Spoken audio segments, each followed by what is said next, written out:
Hello everybody, welcome to HTML and CSS. By the end of this lesson, you should be able to write valid HTML pages. You should be able to attach CSS to HTML. I'd like to scratch a little bit at improving our CSS chops and maybe do a little semantic HTML also. But if this is all we get done today, I feel okay about that. So who has done any HTML stuff before? All right, cool. Fair number of you. So, tell me some things that you know about HTML. Let's make a list. That's what it means. Let's explode that a little bit. Markup language. What's hypertext?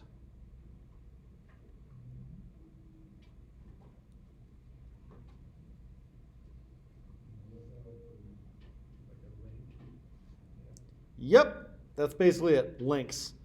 Anybody ever use HyperCard in like 1993? So how did HyperCard work? Well, it was basically like a really easy way to program stuff and link things together. Yeah, I would incorporate it into HyperStudio eventually. Mm-hmm. Yeah. So, yeah, you'd like make this little like WYSIWYG where you would like drag buttons and text boxes and pictures. And it's kind of like a slide deck, except if you clicked on these, you could make them go to other slides in the slide deck. So it ended up being like you had all these interconnected pages. You can make like text adventure games and stuff with them. Maybe this links back here. Anyway, that was HyperCard. So in both cases, they're referencing the idea that we're linking something together. All right, so that's the hypertext part. What is a markup language?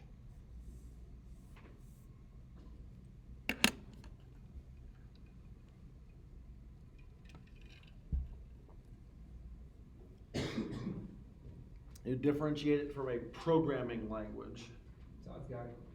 Yeah. You're not gonna like run any logic. You're just marking up and how it's gonna display on the page. Yep. There's no logic to it. There's no ifs. There's no fors. There's no whiles. It's not a programming language. All we're doing is taking data and marking it up. So this might be describing it, adding additional information to it, organizing it, but that's the idea. So if I have something that's like, that's the thing that I want to be a header, and then I want in today's lesson, we will do thing 1 and thing 2. So that's the content that I want. Marking this up would be indicating what's what. So I say, all right, well, this is some kind of heading.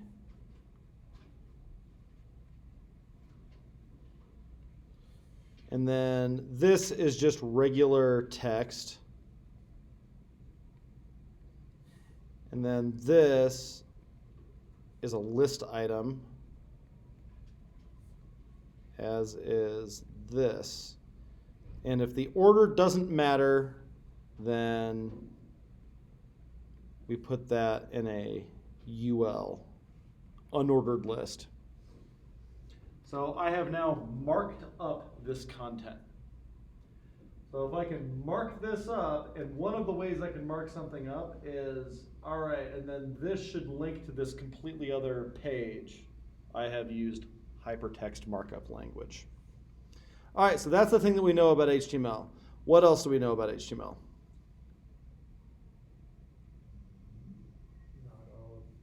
Some tags are self-closing, some aren't. Beautiful. So we have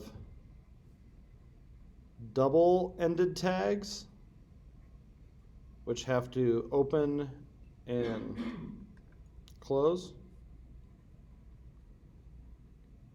like that. We also have single-ended tags, which close themselves.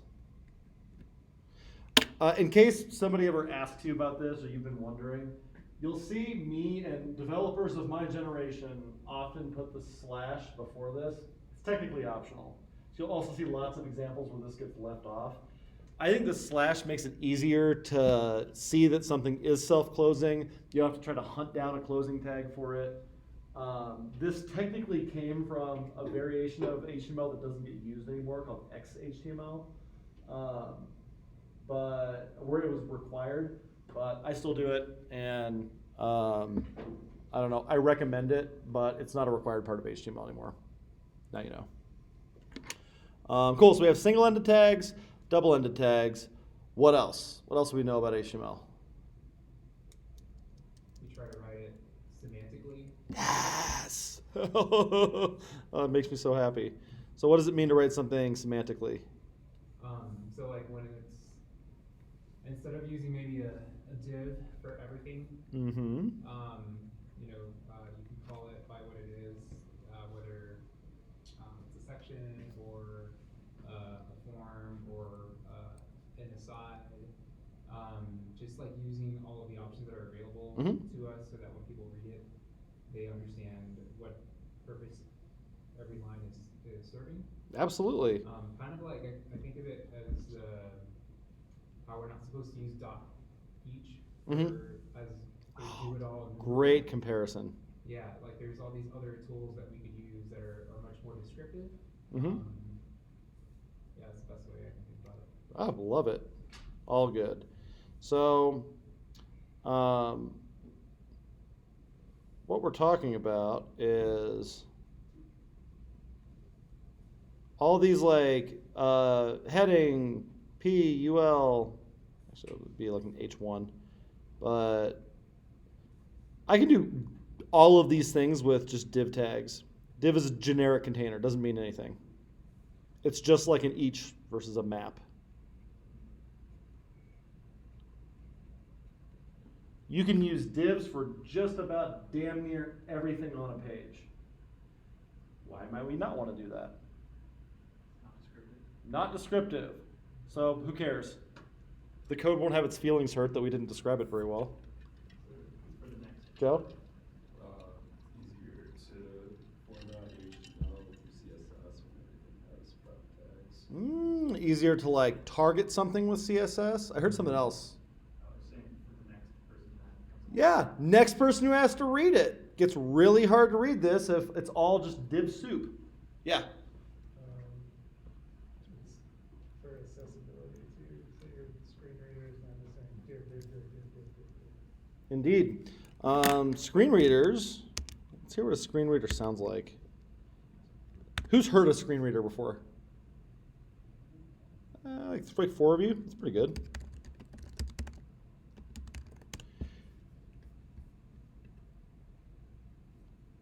Hi, my name's Jason Holt. I'm with the Universal Access Service. Where I am actually to browse. Menu search box edit. So I will open up a browser. I'll press the Windows key. Menu search box edit. Type text in this edit field or press up or down there. And JAWS announced that I have a like. menu. Then I want to find my browser. My favorite browser is Firefox. JAWS 17.0. One of Internet Explorer submit. Word 2013 submit. Firefox submenu 406. Firefox, that's the one I want. So I'll press enter. Enter. Leaving menus. Firefox. Mozilla Firefox. Start page dash Mozilla Firefox. Search clear. That opens the browser. Now I'll press Alt D to put my cursor in the navigation bar. Alt D. Navigation toolbar. Search. Now let's go to our homepage, the community college's homepage. So I'll type SLCC. Period. EDU. EDU. You notice that JAWS repeats to me each character as I type it. That way if I make a mistake, I can hear it and I can backspace. Slash. HTTP:// And I can retype it again. Search or enter address edit combo. SLCC. Now I'll press enter. SLCC dash Mozilla Firefox. Page has 3 regions. 8 settings and 68 links. SLCC. Oh, it says SLCC. It sounds like I'm on the right page. So see Okay, here we are on our homepage, how it reads out and the page. I want to go to the accessibility page, the college's accessibility page. I don't know where that is on this screen, so I'll do a search. Virtual find. JAWS find dialog. Find with colon and cop. I'm searching for accessibility. ACCESSIELITY. Enter. Visited link accessibility. Oh, it tells me I'm now on the link that says accessibility. That's what I want. So one of the ways that we help tools like that is just by using the correct tags for things. Very nice. Cool. What else do we know about HTML?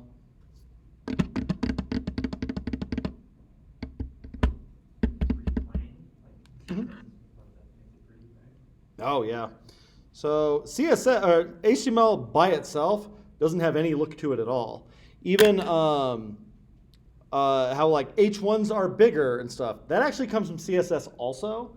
But you have some CSS that's baked into your browser. And so if the CSS wasn't set on the page, you get some default styles that are set by your browser. Yeah, HTML doesn't have any look to it at all. Just text.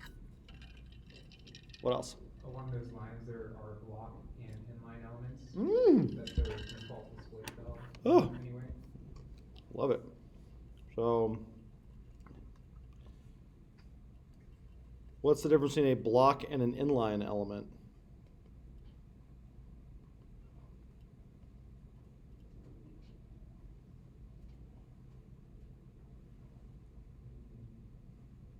It might be like a span.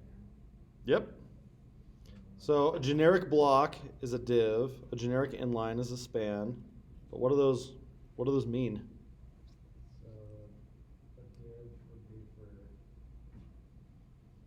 I don't know, I like to think of divs as kind of like big cardboard boxes that you put stuff there, and like a span could be like inside of like a paragraph or something like that, like a little array. Yes. Bags versus boxes. I like that. So the actual definition of those is even simpler than that. If this is my page, a block level element attempts to take up an entire line.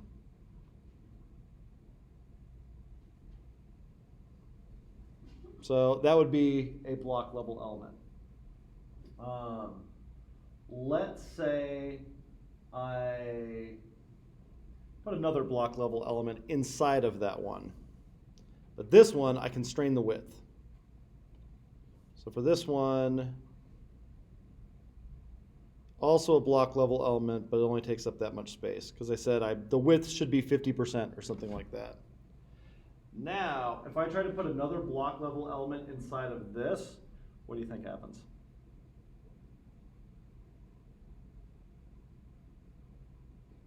Does it get constrained to the parameters of the parent Correct. element? Okay. So if I put a block level element thing inside of this, it can only go that far. So block level elements are always trying to, by default, trying to take up an entire row. We can constrain them to be less, and that will affect all of its children also. So that's block level. Inline stuff tries to take up as little horizontal space as possible. That's inline. That's the next inline thing. That's the next inline thing. So if I'm bolding text or underlining text or something like that, that's inline. Because I don't want the whole flow of the text to stop because it's another element. Lots of other things I want to be block level. I want to take up as much horizontal space as possible. One of the confusing things about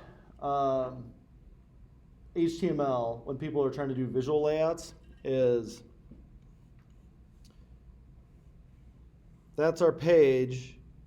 People try to sort elements on this like if I was drawing it. I go, well, I want this thing to be about here, and then I want a big thing here, and then down here I want something like this. That's not how HTML works. HTML was originally just for documents. It was for like research papers and shit for colleges, how they traded them around. So that legacy gives us something that is primarily for documents. You don't really format documents this way. Think about like Microsoft Word. You don't really like just get to do stuff in the middle of the page. If you wanted to do something like that, you'd have to enter, do something kind of like that, right? HTML is the same way. So as a broad rule, it's very difficult to work with the vertical axis on a page. Horizontal axis, we got tons of control over that. But if I want to do something like this, I need to think of that in terms of like, I have a block level element here, and I have a child that's going all the way to the right inside of that. I have an element here, and I'm centering the thing inside of it. And I have an element here, and I'm putting that on the left. That is like, if you can like internally grok that, you are like halfway to being master of CSS. Cool. Anything else about HTML that we just know already?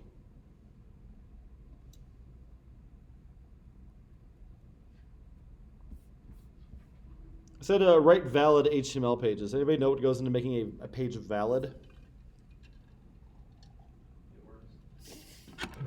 It's more than it works. It is to spec. HTML is a standard, and if your page matches the HTML standard, we say it's valid HTML. And your browser is way more forgiving than the spec is. You can do all kinds of dumb things, and your browser will try to kind of get what you meant by it. But don't rely on that if you want to write valid HTML.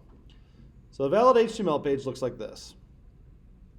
Every HTML page starts with an opening and closing HTML tag.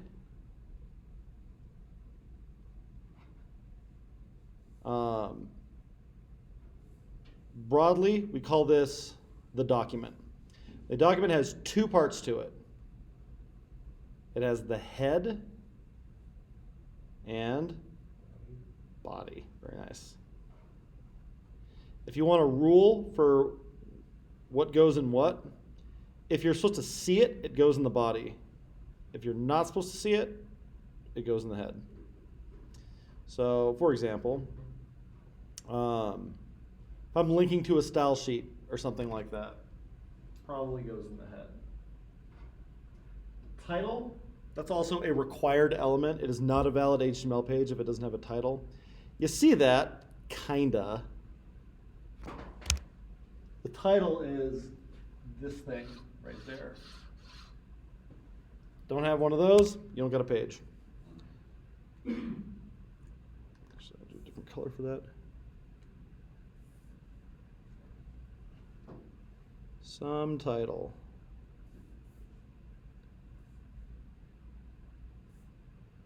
And then there's one other required element in an HTML page. Anybody know what it is? Starts with an M. Meta. It's a particular kind of metadata. The char set. I don't want to go too deep on it now, but a character set is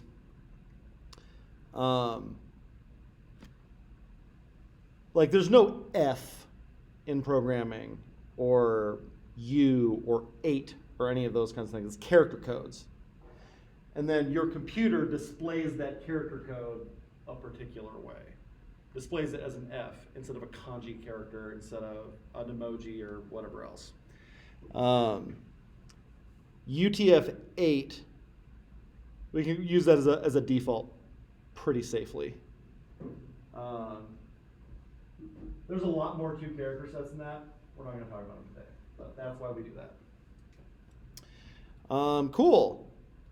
And then we put some content here, and this is a valid HTML document. Questions about this?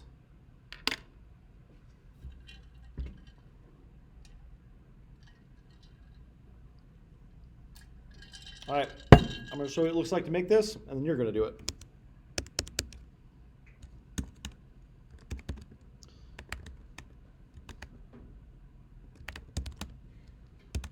Okay, so, and also I want you to do this in the command line, not right now, but when you do this, do it in the command line. I don't want to see anybody else using Finder to like make files or folders or delete things. And I can always tell that you did it because you get a little DS store file that shows like the visual place that icon was supposed to be. Don't open things in Finder ever again. You're grown up now. So to make a new file, you touch index.html. And now I've got an empty folder with just this in it. When I open up that index.html, just watch right now. I'm going to put the HTML, I'm going to put the head, I'm going to put the body, and in the head, I'm going to put the title.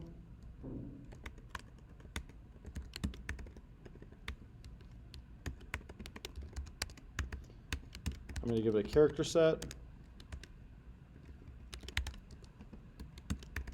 like so. And I'm going to put anything in here just to help me know I got the page loaded right.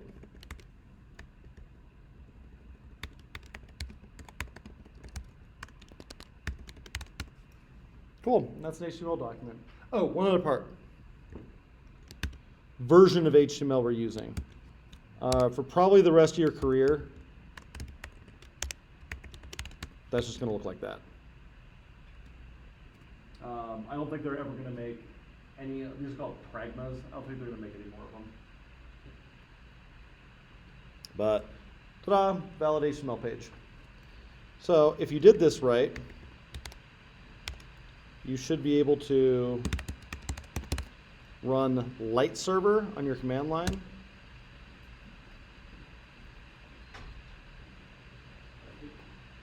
And see something like that. If you don't have light server, we'll do it together, but I want to try to get this far. Questions? Yeah.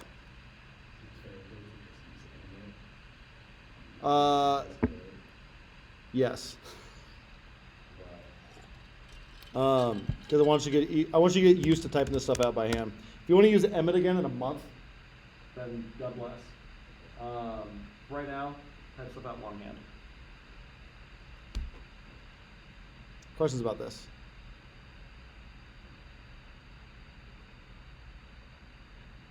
Cool, your turn. So, make an HTML page, put this stuff in it.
Light-server, which you may have installed on the first day.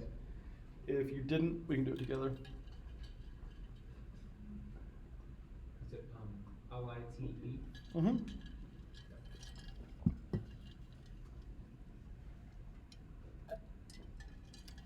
There's a medium chance you don't have it, and that's fine. Doesn't take too long.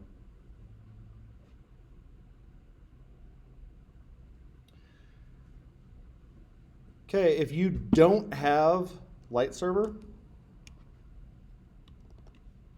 then you're going to type npm install -g lite -server, like just like that. npm install -g light server. If you don't have npm, which you should have gotten on the first day, that's a different conversation. But if you do, that gives you light server, and now anytime you type light server, it will serve up your page.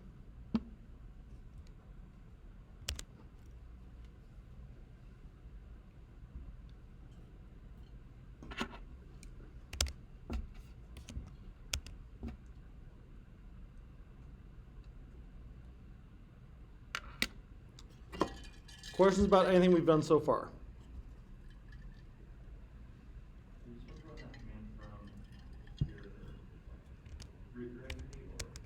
You're supposed to run it from the folder that your files are in. And so I ran light server in the folder that has my index.html file. I guess I'm asking about the installation part. Oh, it doesn't matter where. Okay. You do it from absolutely anywhere.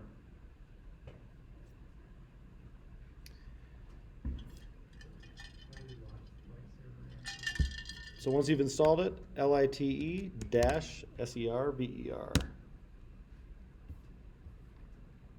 And fucking cool thing about light server, if anybody would like to go to this URL in your browser, 10.225.128.116:3000.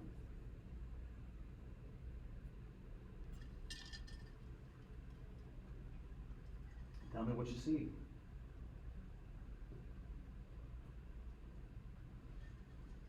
I just get a cannot get 404.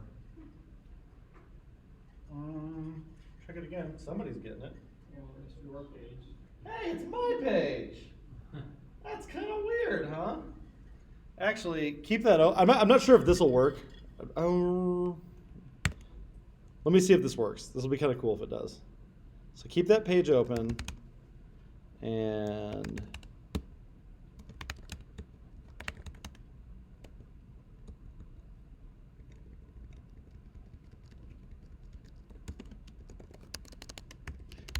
did it change? Yes. Hey, not bloody bad.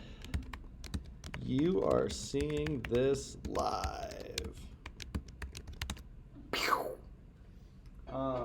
It's another cool feature of light server. The reason that works, by the way, is that we're all on the same Wi-Fi network.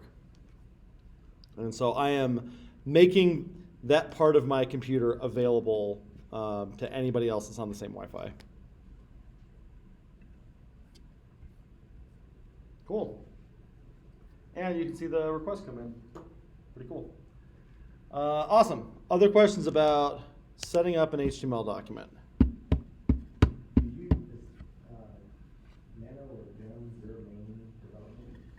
I do everything in Vim. I like using Vim more than I like writing software. It's just like nonstop dopamine hits. It's like playing piano. Other questions about this? Katie? How do I change my, if I want my light server to go to Google Chrome instead of Safari? Oh, so it's just the URL. It's going to open in whatever your default browser is, but like this one is on localhost 3000. If I open that up in Chrome, it's just localhost 3000, and there it is. Okay, so. Yep. Yeah, it just auto opens in whatever your default is, but you can do it in any browser. What else? Questions about what we've done so far?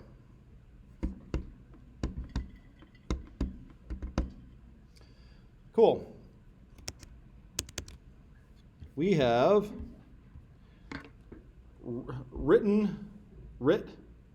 wrote, valid HTML pages. So, attaching CSS to HTML. Works like so. In your head, doesn't matter where, you're going to add a link. You're going to give an attribute. That's what, anytime you're doing something like this char set thing, that's called an attribute on the element. Meta is the element, char set equals UTF-8 is an attribute. Or rather, char set is the attribute, UTF-8 is the value. Let's say rel equals style sheet, and href equals app.css. What this is saying is I would like to attach a style sheet to this page, and you can find it here. So then we need to make that HTML page. We can touch app.css. So now we've got 2 files in this folder. And I think it's usually a good idea when you're doing this to sanity check yourself real quick. So I like to put something weird and obvious in my CSS file just to make sure that everything got attached okay. So if you would like to do the same, you can type body, 2 curly braces, and then do something like background dash color equal, or is colon red. You can kind of think of this like, I guess we haven't made JavaScript yet. It's kind of like a hash a little bit in Ruby. We end it with semicolon and write body at the front. So if we do this, we load that page, we should have a red background. So I can light server that again. Red background. Beautiful. So I would like you to get that far. I will know you are ready to go when you got a red background. Love it. I'm trying to get light server. Love it. So far. Okay. So when I launch it, Did you get it working?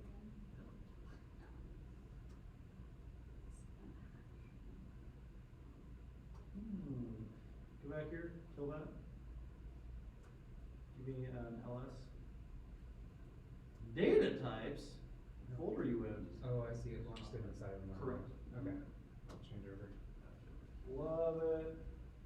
They do okay. Missed it because I was typing. Okay, that's fine. So let's go back to your HTML. Okay, no spaces slash inside of that. Go to the slash 2. Good. Otherwise, very nice. Back over here. App CSS. Type of body. Does that have to be capitalized? That should not be capitalized. A little space. And then open close curlies. Good. And inside of that, background dash color. Colon red semicolon like that. Okay, anybody else having a hard time getting this up? For different reasons. Ooh, what's your different reason? A lot of different reasons. Yeah, I think it's just because I have this kind of information. Yeah, you just do it installed node. Let's talk after this. That's super fixable, but it's weird. Is that a threat? Okay, so we have attached a CSS page. Questions about how this works? I have a question. Mhm. I forgot to put the semicolon and it worked. Mhm. Is that something that's necessary? Ooh, great question. So, yeah, we can totally leave off the semicolon, and that'll work. What won't work is if I try to do, oh, and I want the font for this to be Verdana. Check out what happens if I do that. Where'd my red background go? Why isn't that Verdana? It's because you can only do you can only leave it off on the last one. So if I do that, that'll work. Let's red again, and it's Verdana. Okay. But the order on these usually isn't significant, and it's not uncommon to like reorder these. So womp womp, that's not going to work. So the moral of the story is always use semicolons. Okay. Great question.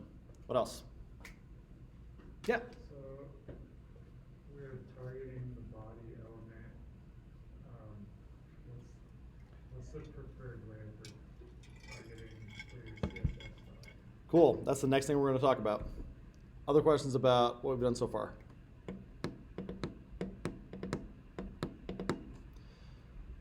Cool. So we have an index.html, we have a linked CSS page. Off to the races. So we got a couple different, there's two things that we care about in CSS. One is selectors, the other is rules.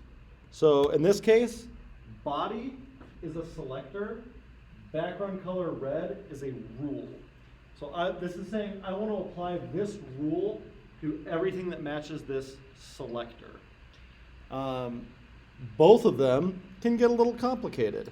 So let's say I wanted to make the background of just the H1. I only want to make that red. I could do something like that instead. And if I run that, all right, now it's only the background color for the H1. I could also do something like give that H1 an ID of main heading, like that.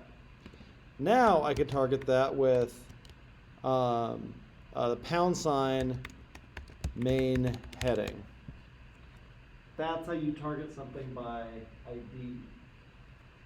The last thing that we could do is target something by class, main heading. So I could just as easily make that dot main heading.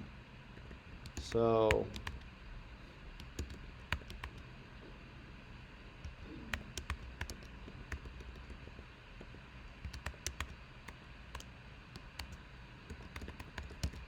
right now, all three of these do the same thing. This one is a tag selector. This one is an ID selector. This one is a class selector.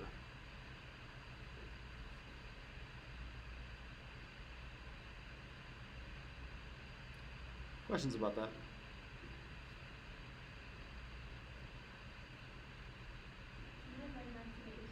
I would love to.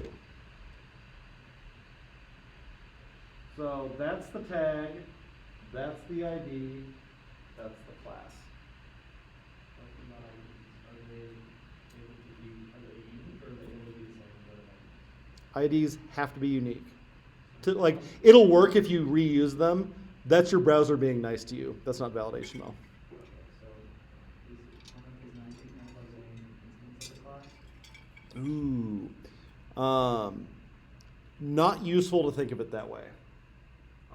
Also, don't think of this as class like from OOP. Better way to think of these kinds of classes would be like a category, like that kind of class. IDs have to be unique, classes do not. I'll also say, if you go the rest of your HTML career without writing an ID, you'll probably be okay. There's some other good reasons to not use IDs kind of ever. They're okay in the right hands. But like I said, you can have a happy, healthy career without ever writing one of these. Classes, this is kind of your bread and butter.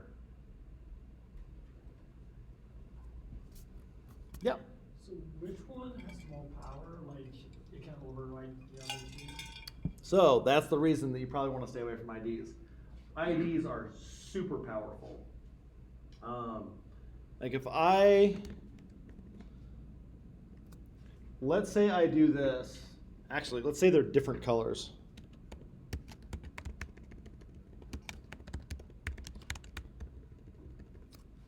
Anybody know what the actual color is going to be?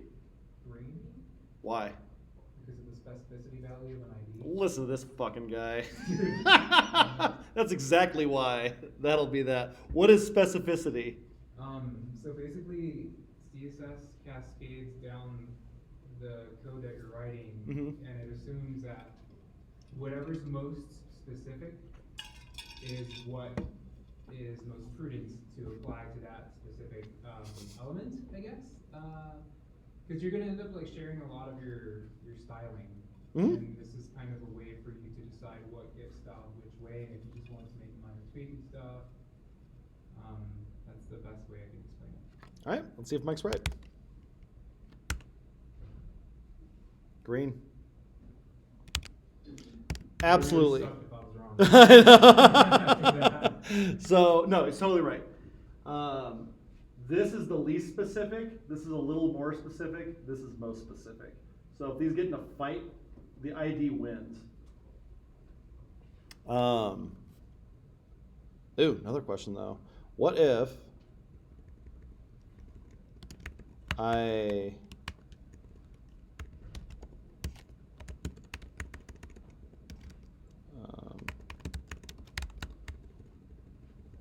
which one's it going to be now? Purple? Why?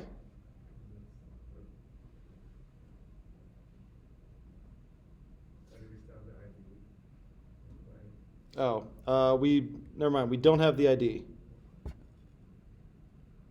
So it is, because it's the last line, is that? Yep.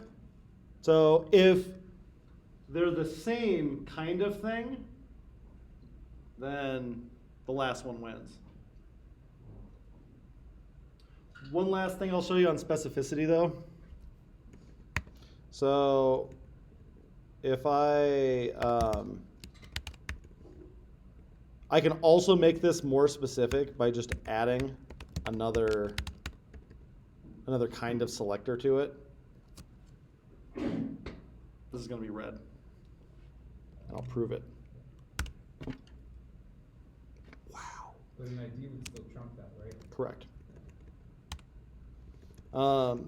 Specificity math is kind of complicated. Just know that if you're having a hard time overriding something, that's probably why. Otherwise, I wouldn't worry about it too very much right now. Other questions about anything we've done so far? Yeah.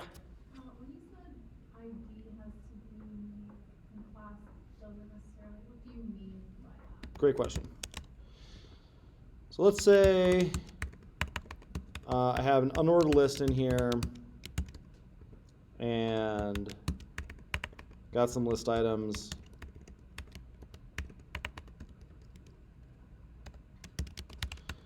Cool. I can give these classes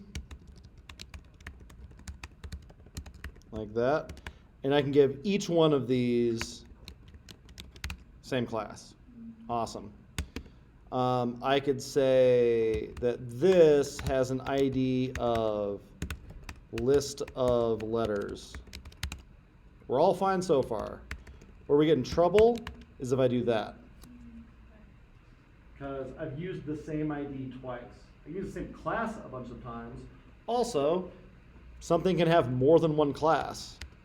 I can do letter A, letter B. I also say that these are also have the category of letter. That might let me do something like style every letter the same or something like that. Gives me different ways to describe something. It's its category. ID needs to be unique. So this could be another list of letters. That's fine.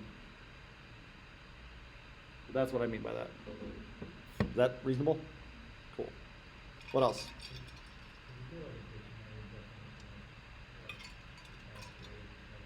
Mhm. So, the cascade, which is the C in CSS, is that general styles are overridden by more specific ones. So I could say something like the body's font should be Verdana unless it's an H1, in which case it should be, what's another built-in one?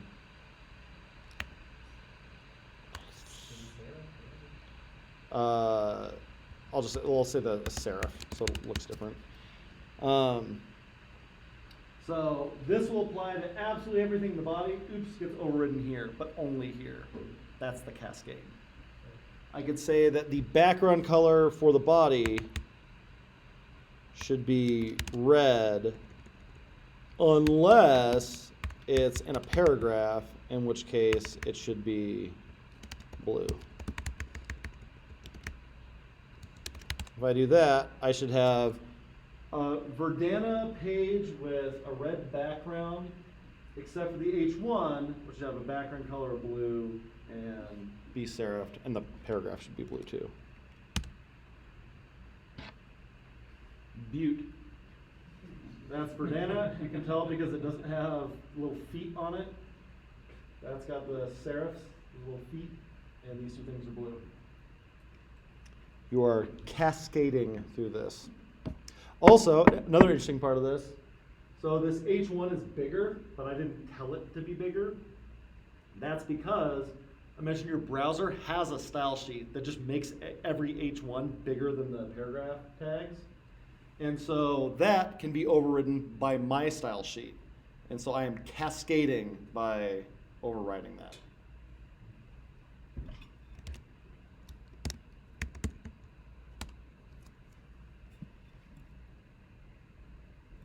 Cool. What else? Yeah. Can you explain what I think this is what it's called, a CSS preselector is?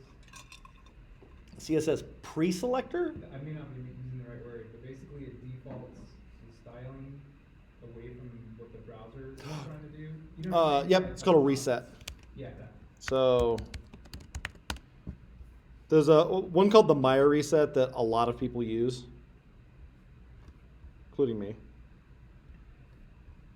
What this does is that that browser default style sheet, it blows all of it out. And so if I just throw this reset in here, let's check out what happens to the page.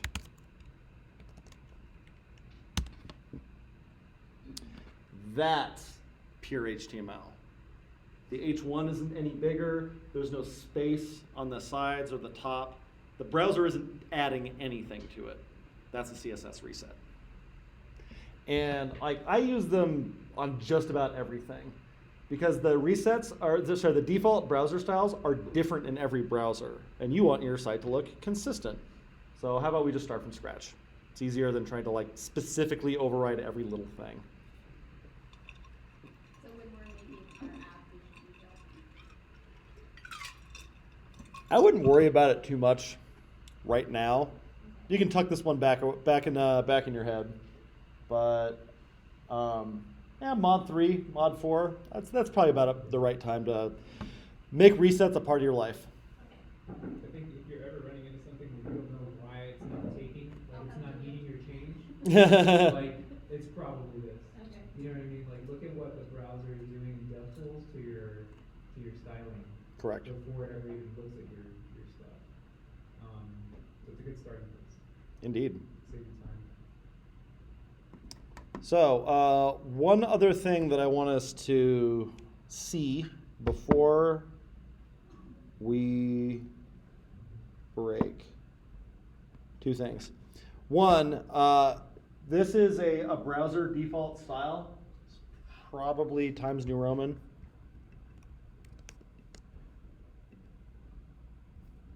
Which all the browsers have these outstanding tools that help you kind of understand the styles a little bit better. So, oh yeah, just whatever the browser's default serif font is, which is probably Times New Roman. It is this easy to not use a browser default style. And so when I see your project presentations on Fridays, I don't want to see any Times New Roman anywhere. It's so easy to not do it. Google Fonts. Cool.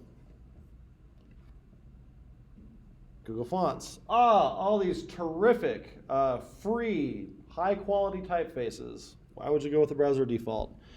If you want to get creative about it, you can narrow this down. A cool trick that I learned is good typefaces have a bunch of styles. And so if you make that like 12, it narrows it down to like pretty good ones.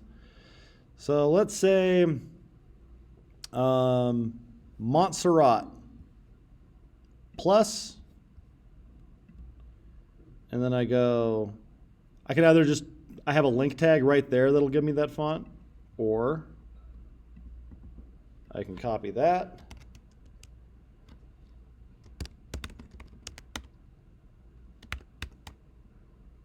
Into my style sheet and say that my body should use that font. Font family, Montserrat.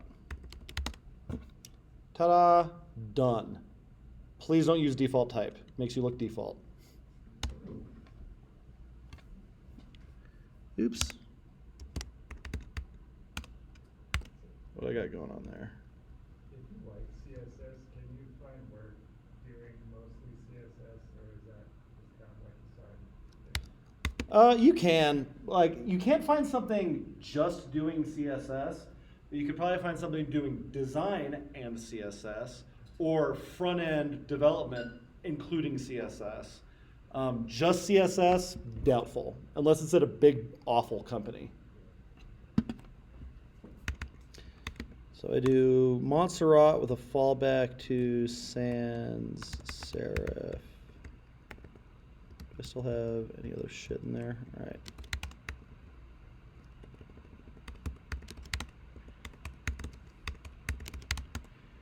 And I spelled it right. All right, cool. There we go. So that's how easy it is to just put a Google font in. So that's the first thing I want to show you. Second thing is colors. You've probably seen hex colors before with CSS. Like if I want to make all the text red, color, and then FF. Cool. That'll give me red text. Like that. This is the worst way to specify colors. Don't do it. There's a way better way.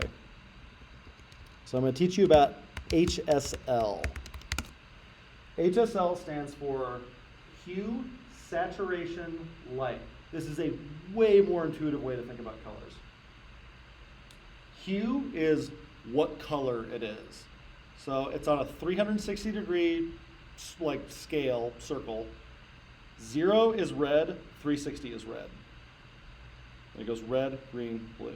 So 120 is green, 240 is blue. So I want to make it red. Well, how about I start at 0? Saturation, 100% is Ronald McDonald, 0% is grayscale.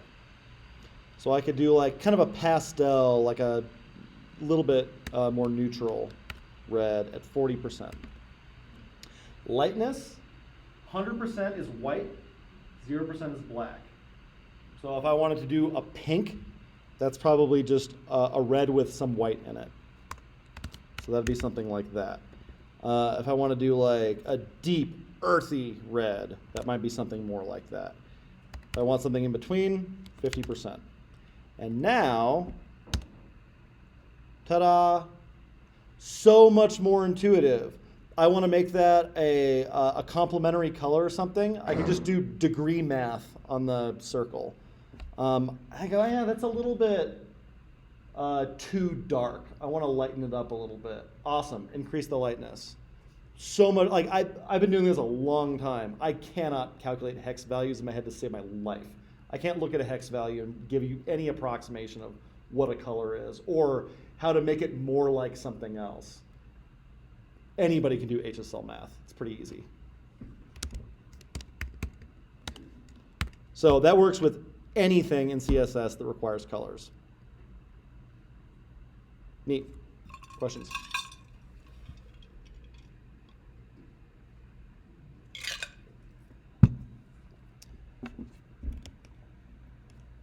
Next places to go,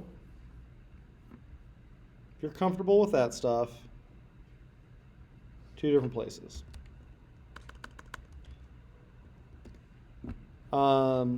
Any of the semantic HTML videos, we'll get a little bit more into when to use which tags when. And then for CSS, let's see.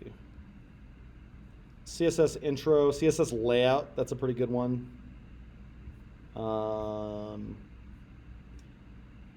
Flexbox, Ahmed's Flexbox lesson is really good. And then if you're like okay on HTML, you're okay on CSS, you feel kind of comfortable about that, and you just want your app to not look like GeoCities shit from 1997, how to make your app not look like shit, that one turned out to be a pretty good lesson.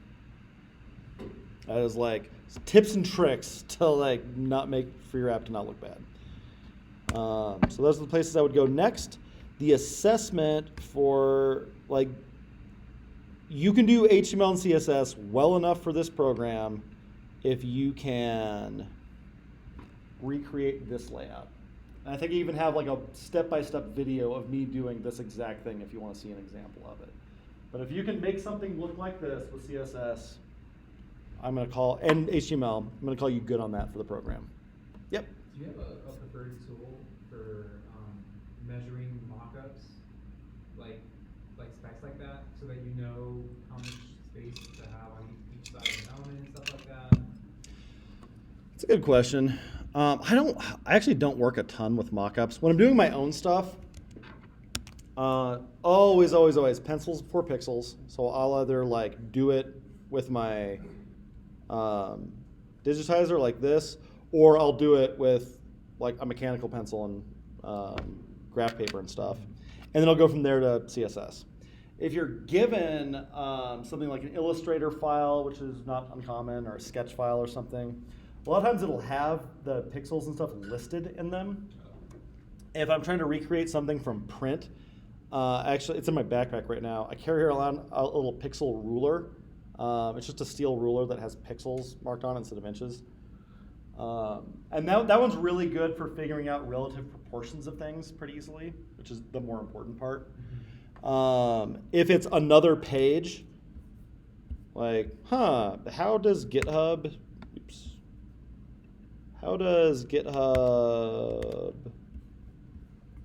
how much spacing do they have on these things?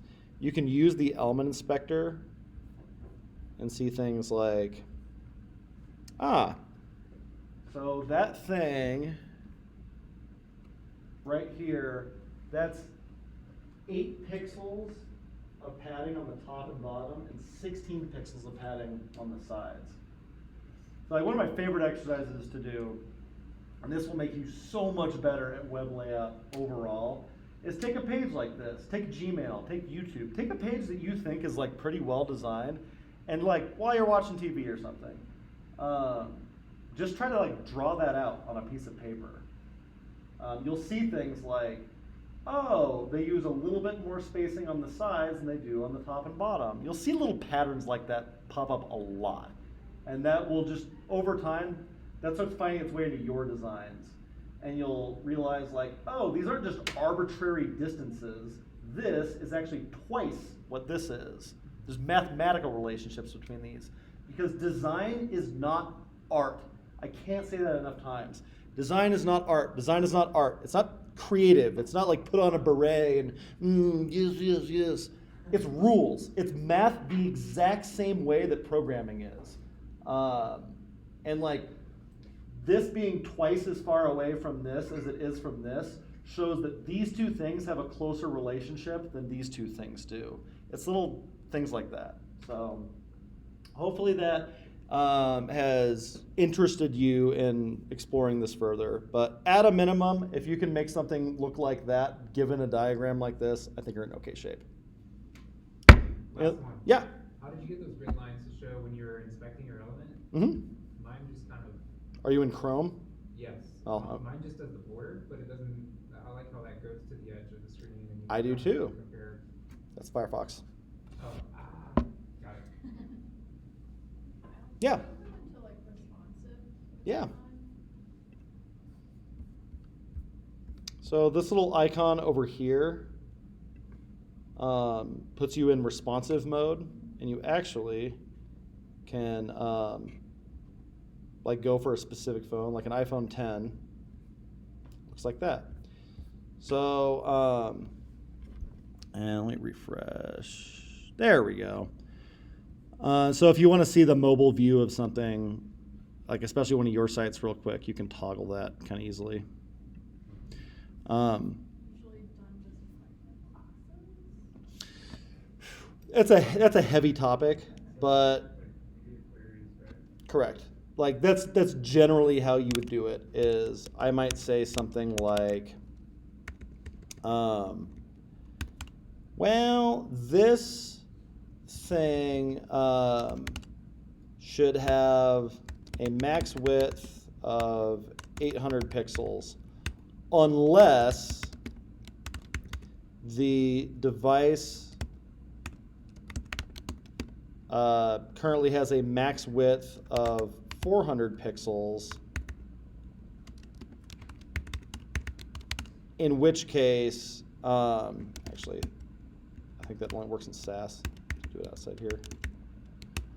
Unless it has a max width of 4 pixels, in which case I want the body to have a max width of 360.